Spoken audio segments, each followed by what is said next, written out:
हातकणंगले तालुक्यातील जिल्हा परिषद आणि पंचायत समिती निवडणुकीसाठी उमेदवारी अर्ज दाखल करण्याच्या शेवटच्या दिवशी हातकणंगले तहसील कार्यालय परिसरात मोठी गर्दी झाली होती.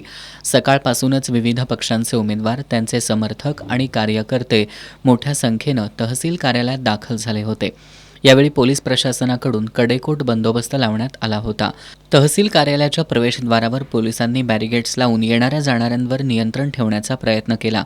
मात्र एकाच वेळी मोठ्या संख्येनं उमेदवार आणि कार्यकर्ते आत जाण्याचा प्रयत्न करत असल्यानं प्रवेशद्वारावर पोलीस आणि कार्यकर्त्यांमध्ये धक्काबुक्की झाली. तसंच कार्यकर्ते आणि पोलिसांमध्ये वादावादीचे प्रकारही पाहायला मिळाले. यामुळे काही काळ वातावरण तणावपूर्ण बनलं होतं. या गोंधळात काही काळ अर्ज दाखल करण्याचं काम मंदावलं होतं. मात्र वरिष्ठ अधिकाऱ्यांच्या हस्तक्षेपानंतर परिस्थिती नियंत्रणात आणण्याचा प्रयत्न करण्यात आला. तहसील कार्यालयाच्या आत निवडणूक कार्यालयाच्या दिशेनं जात असतानाही अशाच प्रकारचे प्रकार वारंवार घडत होते. पोलिसांकडून प्रवेशावर अडथळे घालण्यात येत असल्यानं उमेदवार आणि कार्यकर्त्यांनी नाराजी व्यक्त केली.